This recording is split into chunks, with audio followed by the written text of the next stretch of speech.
विश्वास learning app आपके लिए एक बेहतरीन कोर्स लेकर आया है। वैसे बच्चे जो यूपीएससी की तैयारी कर रहे हैं उनके लिए जीएस प्रीलिम्स का कोर्स है। आप ये बुक्स देख रहे हैं, सारे ऑथेंटिक बुक्स पर आधारित ये कोर्स है और आप इतने अच्छे कोर्स के लिए इंतज़ार मत करिए और ये क्यूआर कोड जो है उसको अपने मोबाइल में लीजिए, विश्वास लर्निंग ऐप डाउनलोड करिए और मात्र 2499 रुपया में 1 साल के वैलिडिटी पर इस ऑथेंटिक किताब को जो है आप अपने जेहन में उतारिए और 2025 के जीआईएस के प्रीलिम्स परीक्षा में सफल होइए। दोस्तों, इस क्यूआर कोड को आप जो है अपने मोबाइल में लीजिए और विश्वास लर्निंग ऐप डाउनलोड करिए। एनसीईआरटी कोर्स क्लास 6 से 12 तक, जिसमें विज्ञान 6 से 10 तक, इतिहास, भूगोल और पॉलिटी 6 से 12 तक, समाजशास्त्र 11-12 का और इकोनॉमिक्स 9, 10, 11, 12 मिलेगा। फीस है 2499 रुपया और इसकी वैलिडिटी है 1 साल की। तो दोस्तों, देर किस बात का, मोबाइल उठाइए और ये क्यूआर कोड डाउनलोड करिए और एनसीईआरटी कोर्स 1 साल तक 1000 घंटे पढ़िए। आज हम लोग पढ़ेंगे चार्टर एक्ट 1853, क्योंकि पिछले क्लास में हम लोग चार्टर एक्ट 1833 पढ़े थे। सबसे पहले ये चार्टर किस आधार पर लाया गया? अब आप देख रहे हैं कि सभी चार्टर के आगे एक्ट लगा हुआ है, यानी कि राजा जो भी लिख रहा है उसको पार्लियामेंट से पास कराया जा रहा है। तो सबसे पहले क्या हुआ कि भारतीयों के द्वारा 1853 आते आते जो प्रतिक्रियावादी शासन की समाप्ति की मांग की जाने लगी, यानी ईस्ट इंडिया कंपनी जिस प्रकार से सहकार संधि, हमेशा ध्यान रखना है कि इस चैप्टर के साथ मॉडर्न इंडिया आपका तय बढ़िया होना चाहिए। तो जिस प्रकार से सहायक संधि के द्वारा एक एक करके राज्य को अपने अधीन करने लगा, तो यहाँ के राजाओं को लगा कि ये जो है प्रतिक्रियावादी नीति है। तो प्रतिक्रियावादी शासन की समाप्ति की मांग होने लगी और लॉर्ड डलहौजी को ऐसा लगा कि भारतीयों के लिए सुधार नहीं चाहिए, उनको कंपनी और प्रभावी तरीके से भारत पे कैसे शासन करे, तो उसके लिए जो है उसने एक रिपोर्ट भेजा था यहाँ से। तो उस रिपोर्ट के आधार पर ये 1853 का चार्टर एक्ट आपके सामने आया।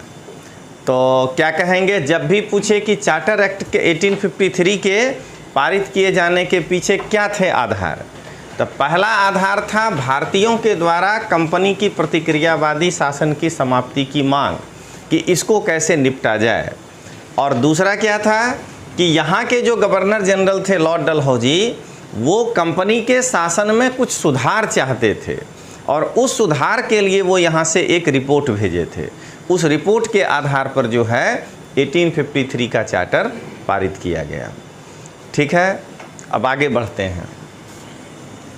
क्या प्रावधान था, जिसको आप गुजराती में जोगवाई कहते हैं। ठीक है, देखिए, कहता है कंपनी के अधिकारों का नवीनीकरण किया गया। ये तो फिक्स है कि हर एक चार्टर में आप क्या देख रहे हैं कि कंपनी के अधिकारों को अगले 20 साल के लिए बढ़ाया जा रहा है। तो 1833 में जब अगले 20 साल के लिए बढ़ाया गया, तो 53 में यदि वो अगला 20 साल नहीं बढ़ाया जाएगा तो क्या होगा, कंपनी का यहाँ पर व्यापारिक एकाधिकार समाप्त हो जाएगा। तो सबसे पहला प्रावधान यही है कि कंपनी के अधिकारों का नवीकरण किया गया। नवीकरण का मतलब है कि कंपनी के अधिकारों को अगले 20 वर्षों के लिए बढ़ा दिया गया तथा उसके अधिकारों को भारत की अनिश्चित स्थिति में सम्राट की कृपा पर छोड़ दिया गया। मतलब कि अब 53 के बाद चार्टर के थ्रू अगला 20 साल इसको मिलेगा, ये गारंटी नहीं है।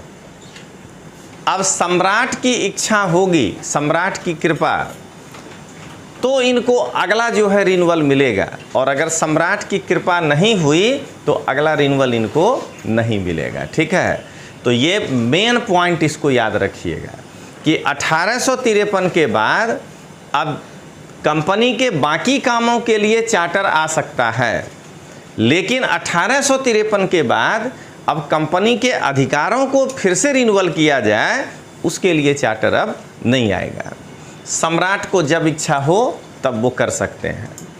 क्या कहता है, बोर्ड ऑफ डायरेक्टर के सदस्यों की संख्या 24 से घटाकर 18 कर दी गई। देख लीजिए, अब ये लोग अभी तक तो बोर्ड ऑफ कंट्रोल रख करके वहाँ से नियंत्रित कर रहा था। बोर्ड ऑफ डायरेक्टर तो अभी भी उस कंपनी के ही लोग होते थे।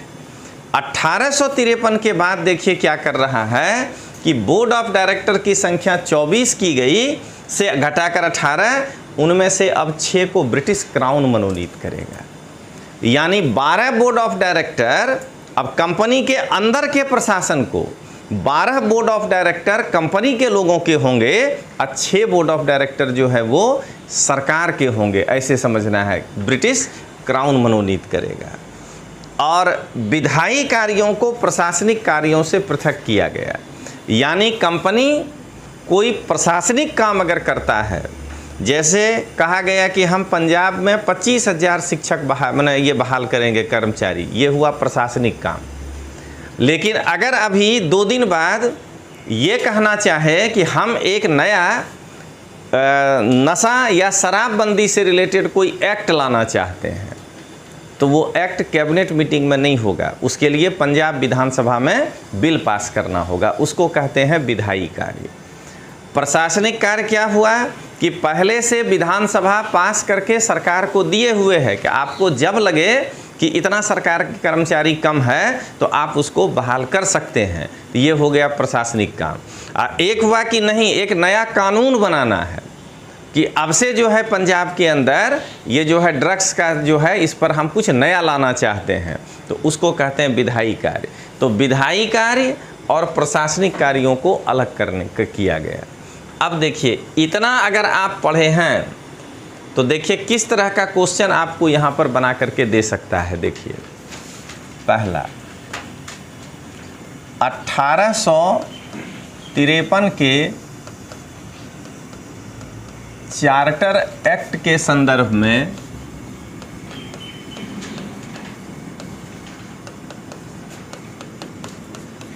निम्न कथनों पर विचार करें। इसमें ज़्यादातर हम 2 स्टेटमेंट वाला सवाल देंगे, क्योंकि ये आईएएस का क्लास ले रहे हैं। इसके क्वेश्चन में अभी भी 2 स्टेटमेंट वाले सवाल ज़्यादा हैं। और शाम को जो 5 से 7 वाला क्लास आएगा वो है जीपीएससी, उसमें 3 स्टेटमेंट वाला ज़्यादा आएगा। उसमें पीछे पीपीटी भी गुजराती में ही रहेगा। चलिए अब आगे देखते हैं। पहला कहेगा, लॉर्ड डलहौजी के द्वारा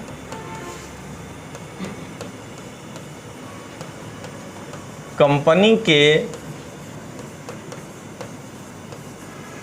सुधारों की मांग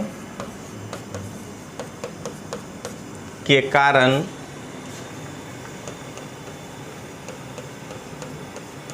यह चार्टर पारित किया गया।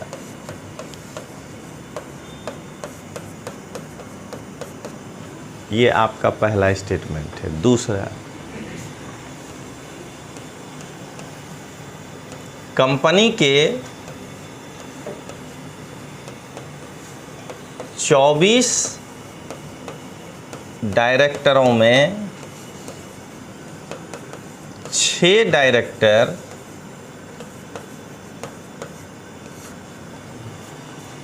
क्राउन द्वारा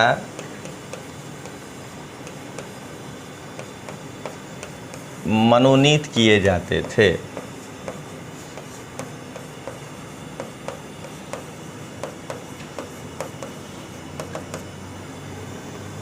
उपरोक्त में से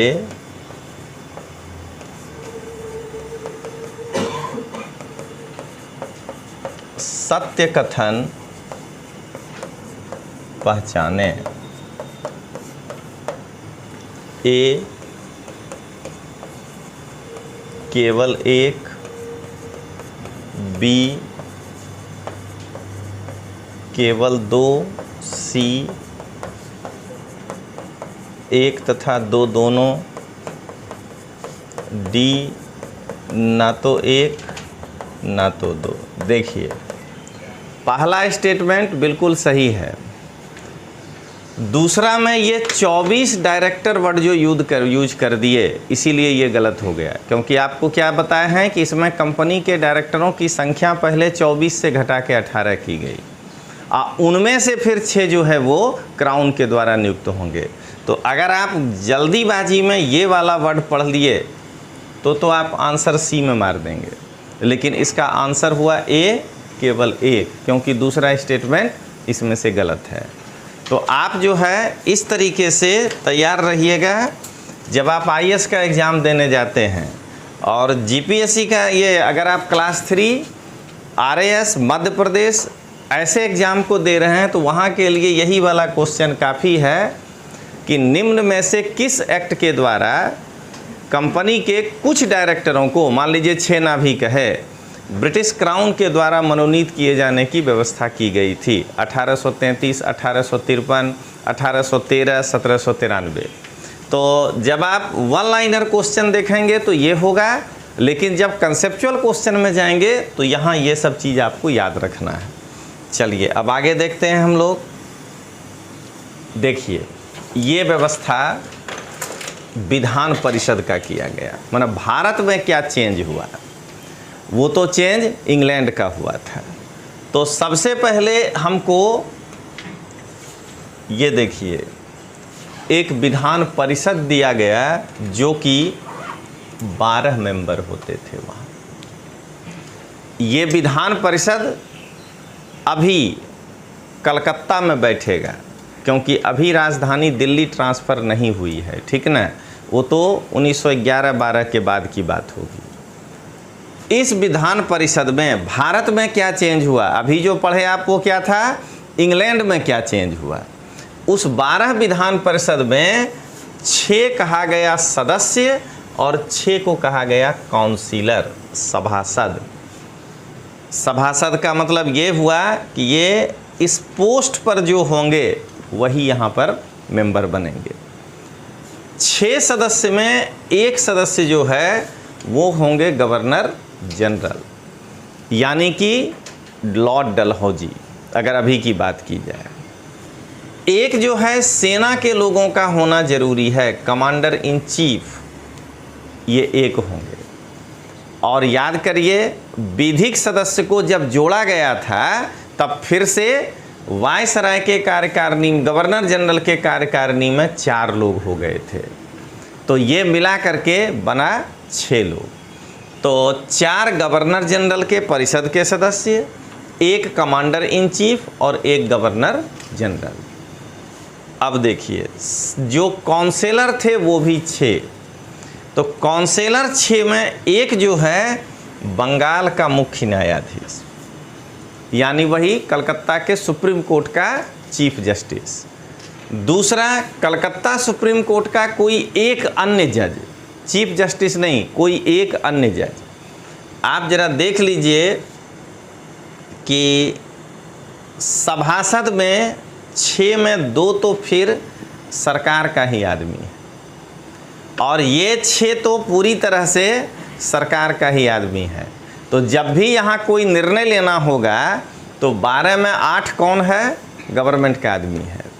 ये जो भारत के लोग जो हैं वो यहाँ से केवल जो चुने जाएंगे बस वही हैं, ठीक है।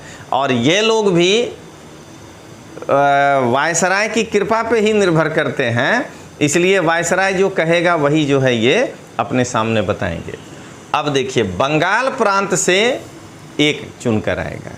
इस समय बंगाल से एक आने का मतलब है ये बहुत बड़ा स्टेट हुआ है।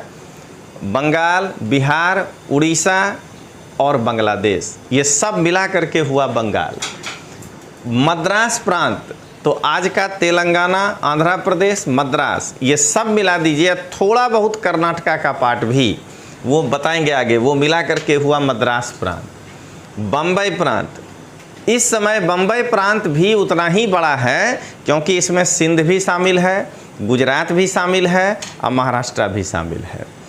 और एक आगरा प्रांत का प्रतिनिधि, यानी एक उत्तर प्रदेश से, उस समय का यूपी नहीं कहिए उसको, तो आगरा प्रांत के प्रतिनिधियों को लिया गया। यहाँ की जो प्रांतीय सरकार थी, देख लीजिए, माने ये भी चारों आदमी सरकारिए होगा। यहाँ की जो प्रांतीय सरकार थी, प्रांतीय सरकार यानी ईस्ट इंडिया कंपनी के जो नुमाइंदे थे, जो हेड थे यहाँ के, बंगाल के जो हेड होते थे लेफ्टिनेंट गवर्नर, मद्रास के जो होते थे गवर्नर। बंगाल में क्यों लेफ्टिनेंट गवर्नर? क्योंकि बंगाल में ऑलरेडी गवर्नर जनरल बैठा है, ठीक है ना। दिल्ली में क्यों लेफ्टिनेंट गवर्नर? क्योंकि वहाँ ऑलरेडी राष्ट्रपति बैठे हैं, तो वहाँ हम प्योर गवर्नर नहीं बिठा सकते हैं, तो लेफ्टिनेंट गवर्नर। लेकिन मद्रास के गवर्नर, बम्बई के गवर्नर, आगरा प्रांत के गवर्नर, ये चुन करके जिनको भेज देंगे वो यहाँ काउंसिलर होंगे। इसीलिए आपको कहे कि बाकी 4 भी वायसराय के ही आदमी हैं। तो अब ये 12 मिलकर के हमारा भविष्य तय करेंगे। अब 12 के 12 ब्रिटिश के ही लोग हैं। भले ये भारतीय हो सकते हैं, नहीं भी हो सकते हैं, लेकिन चुने हुए तो पूरी तरह से ब्रिटिश सरकार के ही लोग होंगे। तो यहाँ हमारे लिए कोई कानून नहीं बनेगा। लेकिन इसका महत्व ये समझना है कि एक बार हमको ट्रेनिंग तो बाहर से मिला, अखबार में छपता तो होगा कि यहाँ पर प्रोसीडिंग्स कैसे हुआ, किन मुद्दों पे चर्चा हुई, वोटिंग हुआ कि नहीं हुआ, क्या कभी गवर्नर जनरल इस पे वीटो लगाया, क्या जो है गवर्नर जनरल वट हुक्म जारी किया यानी अध्यादेश जारी किया। तो हमको एक तरीके से ट्रेनिंग मिला यहाँ से। इसका अगर महत्व हम लोग देखें तो चलिए अब आगे देखते हैं। अब आइए 1853 आते आते सहायक संधि बेलेजली का जो था, इतने रजवाड़ाओं को हम अपने ऊपर, मतलब ब्रिटिश सरकार अपने ऊपर आश्रित कर लिया कि अब उनके साथ नॉर्मल चिट्ठी पत्री से काम नहीं चलेगा। वो पूरी तरह से ईस्ट इंडिया कंपनी के ऊपर आश्रित है। तो उनके लिए जो भी कानून बनाएंगे, जैसे आप एक छोटा सा एग्जाम्पल देख लीजिए, मणिकर्णिका, उनका जो बेटा था उसके जो जुलूस निकालना था, तो क्या कहा ईस्ट इंडिया कंपनी का जो प्रतिनिधि था कि संडे को हमारे यहाँ छुट्टी होता है, कंपनी का सैनिक जो है वो छुट्टी में नहीं बाहर निकलता है। बहाना बना रहा था कि हम साथ में परेड नहीं करेंगे। तो क्या बोली मणिकर्णिका कि संडे को अगर छुट्टी होता है तो अगर अभी कुछ हो जाए राज्य में तो क्या आपका सैनिक नहीं निकलेगा? तो कहा कि वो तो एक तरह का कटोकटी है, इमरजेंसी है। तो बार बार कहते हैं पढ़ना ज़रूरी है। तुरंत मणिकर्णिका कही ईयर के साथ कि इतना इस साल में महारानी एलिजाबेथ के जन्मदिन पर जो कंपनी परेड निकाला था वो संडे ही था।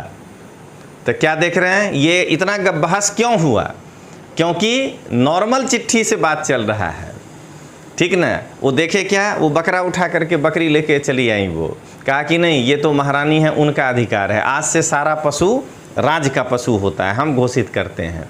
लेकिन अगर ये बात कागजी ड्राफ्ट होने लगे और पहले से सहायक संधि में लिख दिया जाता कि नहीं, वो पशु आपका नहीं होगा, वो जो है ईस्ट इंडिया कंपनी का होगा, तो मणिकर्णिका कुछ नहीं कर पाती। तो इसके लिए अब एक अलग से कमीशन बनाया जाए, जो बैठ करके एक तरह से जो सहायक संधि में आ गए हैं रजवाड़े, उनको कैसे कानून के द्वारा दबाया जाए, नए नए कानून बनाया जाए। इसके लिए जो है एक 12 सदस्यीय विधान परिषद की विधि निर्माण के लिए आवश्यकता किया गया, ठीक है। बिल्कुल नहीं सोचिएगा कि वो 12 मेंबर हमको कुछ खुशहाली देने के लिए बनाया है। जब उसको लगेगा कि हमारे ऊपर जो आश्रित है या मेरा जो डायरेक्ट राज्य है, जैसे बंगाल, वहाँ कोई कानून बनाना है तो उनको दिखा देंगे कि देखो ये 12 लोग मिलकर के कानून बनाए हैं, ये वायसराय अकेले जो है कायदा नहीं बना दिया। भारतीय विधान परिषद में सर्वप्रथम क्षेत्रीय प्रतिनिधित्व के सिद्धांत को लागू किया गया, बिल्कुल लागू किया गया। ये जो 4 लोग हैं ये किसी न किसी क्षेत्र से ही तो आए हैं, भले न सरकार के द्वारा नॉमिनेटेड हैं, लेकिन कोई बंगाल से है, कोई मद्रास से है, कोई बम्बई से है, कोई आगरा से है। तो ये क्षेत्रीय सिद्धांत को जो है यहाँ पे लागू किया गया। विधान परिषद का मुख्य काम क्या था? देश के लिए विधि बनाना, बस वही जब जब लगे आगे चल के जो बना है कानून, भारतीय शस्त्र अधिनियम बना दें, वर्नाकुलर प्रेस एक्ट बना दें, जब जब लगे कि भारतीय विद्रोह कर सकता है इस चीज़ से, तो उसको नियंत्रित करने के लिए कानून बना दें। लेकिन ऐसे क्या कहेंगे कि ये जो है देश के लिए कानून बनाना था। लेकिन देख लीजिए, इस विधि को अधिनियम बनाने के लिए गवर्नर जनरल की अनुमति आवश्यक थी। मतलब जैसे आज संसद के द्वारा पारित बिल पर राष्ट्रपति का हस्ताक्षर जरूरी है, उसके बाद ही वो कानून बनेगा। देखिए वही चीज़ है कि भले न इसमें एक बार कानून बनाते समय वायसराय भी था 12 लोगों में, लेकिन जब इनका विधान परिषद कानून बना दे तो एक बार राष्ट्रपति जैसा ये भी जो है उस पर साइन करेगा। ये कितना सोच कर किया था, जरा इसके चालबाजी को देखिए। गुजराती पीपीटी में नहीं समझा पाए थे इतना, देखिए इनकी चालबाजी। अगर मान लीजिए वायसराय किसी मुद्दे पर असहमत है, लेकिन 12 में से अगर मान लीजिए 8 आदमी, बलवा तो कोई कर सकता है, 8 आदमी वायसराय के अगेंस्ट जा कर के वोटिंग करा दिया और कहा कि नहीं ये कानून बन जाना चाहिए, तो वायसराय को एब्सोल्यूट वीटो है, ये ध्यान रखिएगा, वो साइन नहीं करेगा।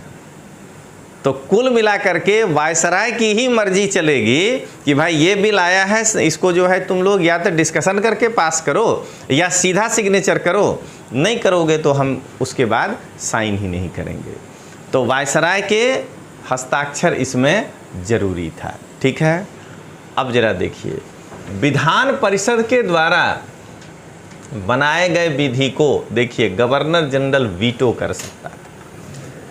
ठीक ना, जो अभी बताया कि अगर हस्ताक्षर नहीं करेगा तो वीटो भी उसके ऊपर लगा सकता है।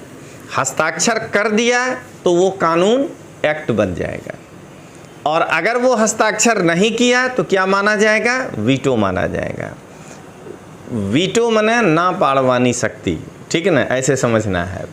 तो देख लीजिए जरा, यहाँ पर जो वायसराय मनमानी किया होगा अपने समय में, कि अगर उसकी बात नहीं माना होगा तो उसके जगह पर उसने वीटो का प्रयोग किया होगा।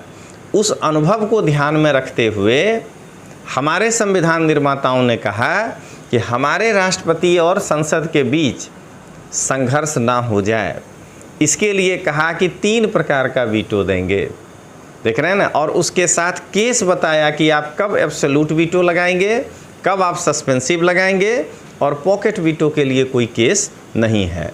तो क्या देख रहे हैं कि आप इस चैप्टर को इसीलिए उस तरीके से पढ़िएगा कि जब आप इसको समझिएगा तो आपको दिखने लगेगा कि हाँ, हमारा संविधान बनाते समय ब्रिटिश के जो भी एक्ट पास हुए थे उसके कमियों का अध्ययन किया गया, आखिर उसमें क्या लिखा था, जिससे कि कोई एक तानाशाह तो नहीं हो रहा है। हमेशा ध्यान रखना है कि डेमोक्रेसी में आप कितना भी अच्छा काम करिए, कितना भी अच्छा आप बोलिए, आप जनता के फ़ायदे के लिए कोई भाषा बोल जाइए, लेकिन अगर उसमें 2 चीज़ है तो वो गलत है।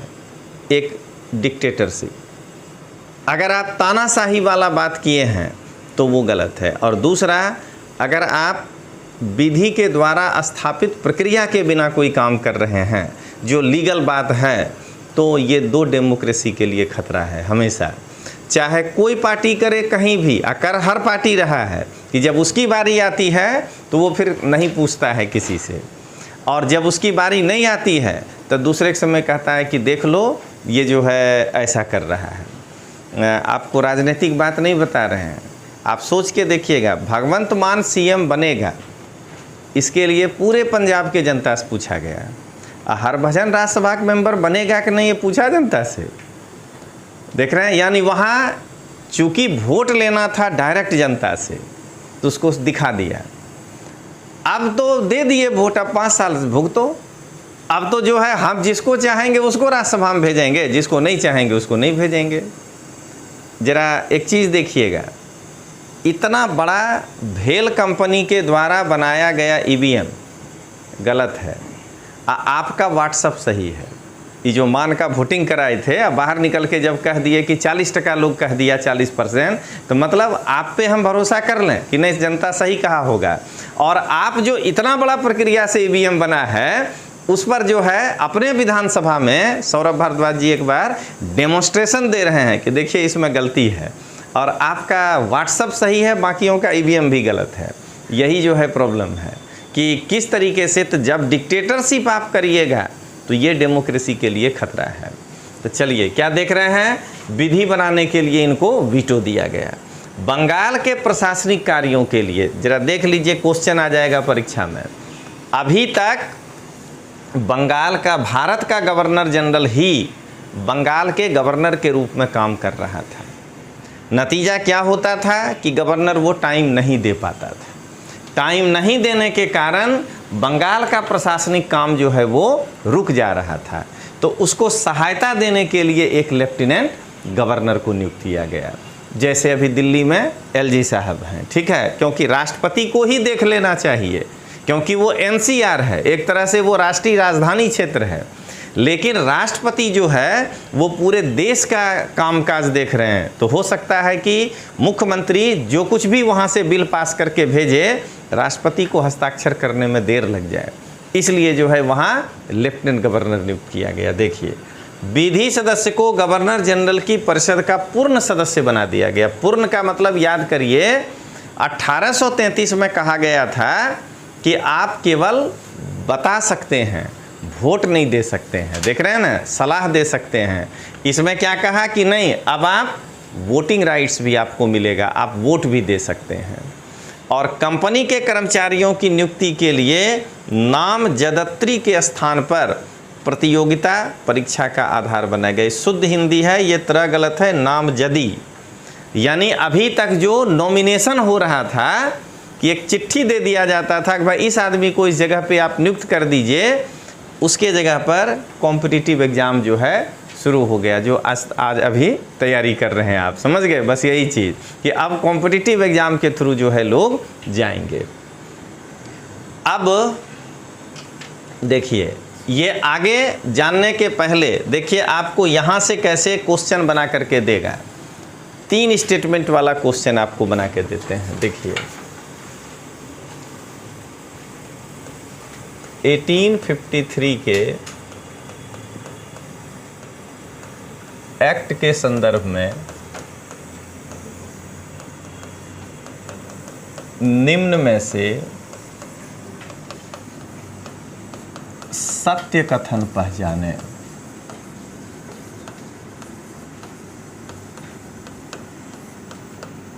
पहले ही दे देता है ऊपर कि कयु विधान खोटू छे आ साचू छे, तो इसीलिए इसमें ऊपर ही दे दिए। पहला,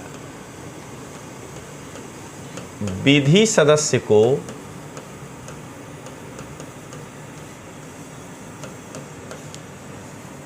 वायसराय की कार्यकारिणी से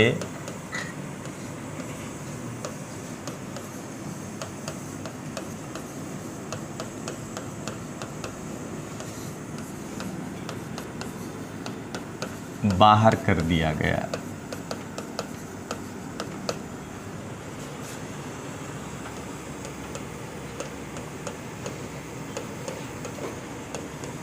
वायसराय को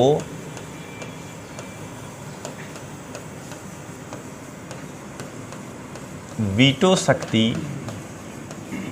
प्रदान किया गया।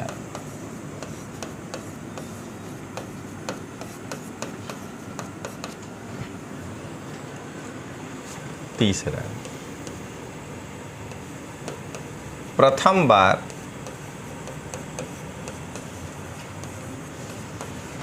कर्मचारियों की नियुक्ति के लिए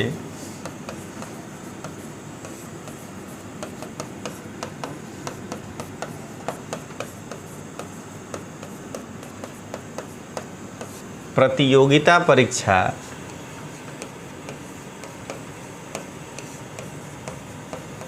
आरंभ की गई। देखिए जो 3 स्टेटमेंट आपको बताते हैं कि उसको हाँ सॉरी, ये जो है गवर्नर हो जाएगा वाइसराय की जगह पे।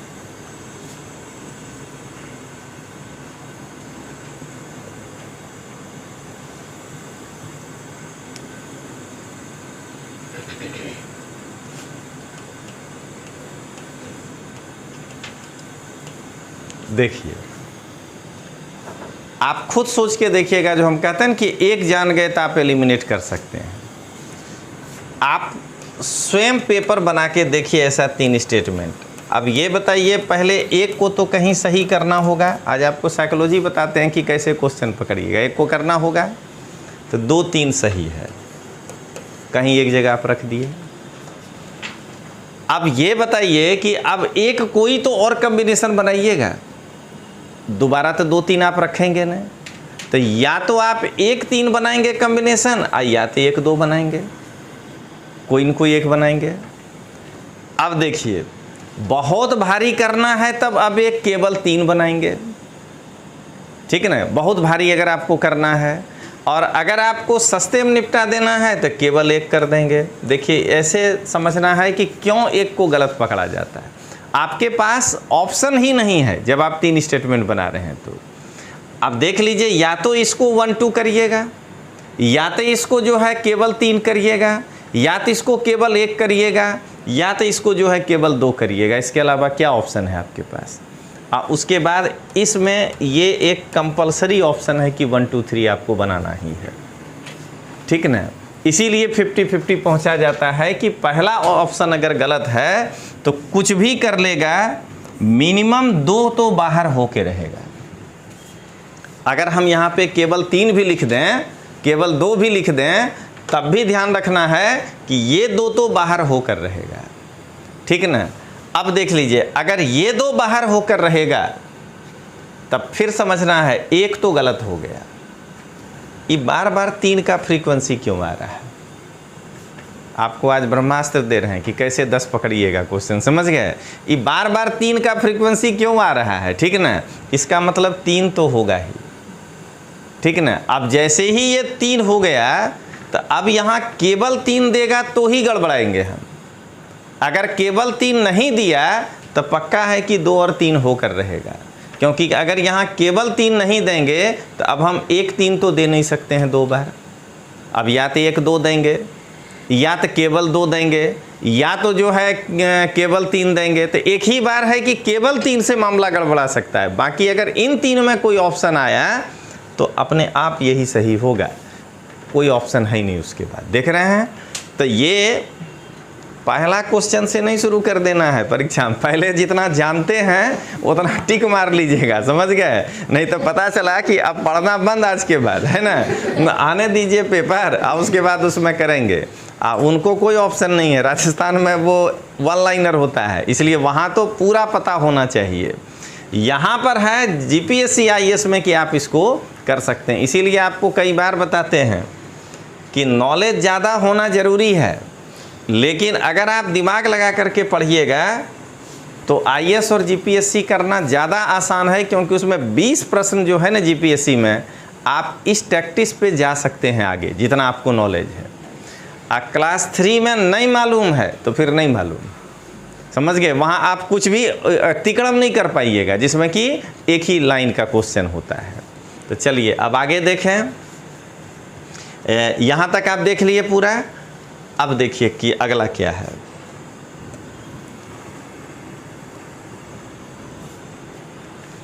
अब ये आपको एक टेक्निक बताएं,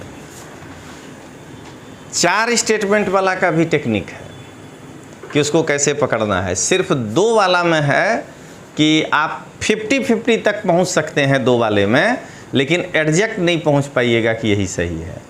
अभी जो आपको 3 स्टेटमेंट वाला फार्मूला दिए कि आप देख लीजिएगा, एक सही होगा, एक स्टेटमेंट गलत होगा तो उससे आप 3 गलत कर देंगे। आप परीक्षा के क्वेश्चन को देखिएगा निकाल के, तो आपको आइडिया लग जाएगा। 4 का टेक्निक अलग है और एसर्शन रीजन तो 100% आप पकड़ सकते हैं जो टेक्निक आपको बताएंगे, लेकिन सब टेक्निक इसमें नहीं बता सकते हैं। कुछ तो क्या कहते हैं, सिक्योरिटी काउंसिल के मेंबर के लिए होगा ना, सुरक्षा परिषद में जो होता है यूएनओ में, चलिए माने किचन कैबिनेट में, तो फिर देखेंगे आगे। अब आगे देखिए, ब्रिटिश संसद को देख लीजिए, किसी भी समय कंपनी के शासन को समाप्त करने का अधिकार दिया गया। मतलब ये लाइन अगर आपको नहीं मालूम था तो आप अभी तक ये परेशान होंगे कि 1857 के विद्रोह के बाद कैसे अचानक जो है संसद संज्ञान ले लिया, कैसे कह दिया कि आज से ईस्ट इंडिया कंपनी का शासन समाप्त होता है। क्योंकि 13 के चार्टर में ये बात लिखा था कि ब्रिटिश संसद किसी भी समय कंपनी के शासन को समाप्त कर सकता है, उसको ये अधिकार दे दिया गया। अब देखिए, इंडियन लॉ कमीशन की संस्कृतियों की जांच एवं विचार करने के लिए अंग्रेज आयुक्तों की एक संस्था गठित करने का प्रावधान किया गया। ध्यान दीजिएगा, यहाँ पे थोड़ा सा मिस्टेक है, इंडियन लॉ कमीशन नहीं लिखिएगा, भारतीय संस्कृतियों की जांच और विचार के लिए। तब भारत का जो कल्चर है यहीं सबसे निकलेगा, एशियाटिक सोसाइटी में जाकर के अब बातचीत करिए, देख रहे हैं ना। तो ये क्या है कि भारतीयों की जो संस्कृति है उसकी जांच और विचार के लिए अंग्रेज आयुक्त जो है, यानी कि अंग्रेज कमिश्नर, आप बताइए हमारी संस्कृति की जांच अंग्रेज कमिश्नर करेगा, वो कितना हमारे बारे में जानेगा, वो कितना हमारे बारे में जांच कर सकता है। अब आइए, यह राजलेख ब्रिटिश कालीन भारतीय शासन के इतिहास का अंतिम चार्टर था, क्योंकि इसमें लिख दिया गया था कि अब आगे सम्राट की स्वीकृति पर जो भी होगा कंपनी का, बाकी चीज हम बढ़ाएंगे।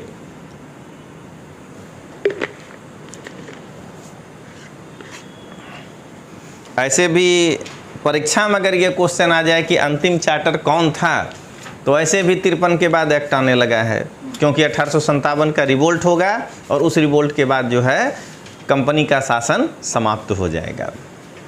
तो ये जो है आप 1853 में इतना चीज़ आपको याद रखना है। ये स्टेटमेंट कई बार परीक्षा में पूछता है। तो पुनैया साहब का कहना है कि इसने भारतीय शासन को सम्राट को हस्तांतरित करने का मार्ग प्रशस्त कर दिया। कैसे? तो अभी ना आप देख रहे हैं कि ब्रिटिश संसद को यह अधिकार दिया गया कि वह कभी भी कंपनी के शासन को ख़त्म कर सकता है।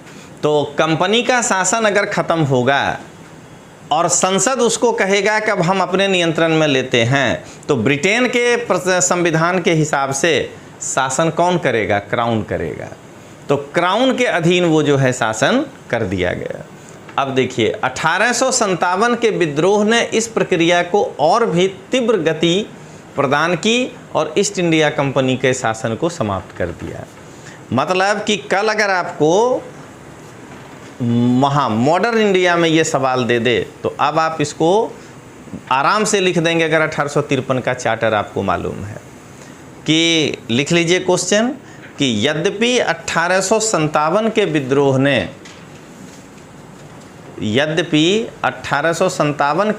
ने कंपनी के शासन का अंत कर दिया, कंपनी के शासन का अंत कर दिया,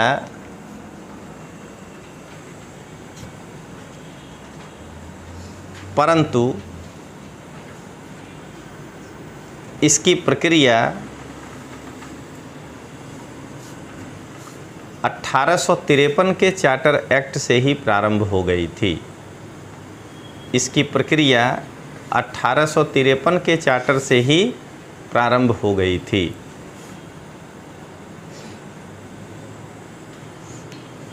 तो ये प्रश्न लिखते समय देख लीजिए आप कि जब आपको कहे कोई कि चलिए हम आपको राइटिंग स्टाइल सिखाते हैं, लेकिन जिसको ये वाला सब लाइन ही नहीं मालूम है, ये जितना आप पढ़े हैं 1853 का, तो वो कैसे इसमें जो है पॉइंट लाएगा? आपके अंदर इतना बात दिमाग में घूम रहा है, इसलिए जो है आप इस प्रश्न को लिख सकते हैं। लेकिन जिसको ये लाइन ही सब नहीं मालूम होगा वो क्या करेगा? इसीलिए पहले प्रीलिम्स के ऑब्जेक्टिव फैक्ट्स को एकदम दिमाग में पहले मजबूत करिए, उसके बाद इंट्रोडक्शन और कंक्लूजन का चीज़ होता है। अगर आप इसको मकान बनाने के चीज़ को ही देखिए तो इंट्रोडक्शन और कंक्लूजन क्या है, ये जो प्लास्टर करते हैं दीवार के ऊपर और उसके बाद जो पेंटिंग कर रहे हैं, लेकिन अंदर अगर ईंटा और आपका सीमेंटे कमज़ोर होगा तो प्लास्टर क्या दिन टिकेगा, ये समझिएगा।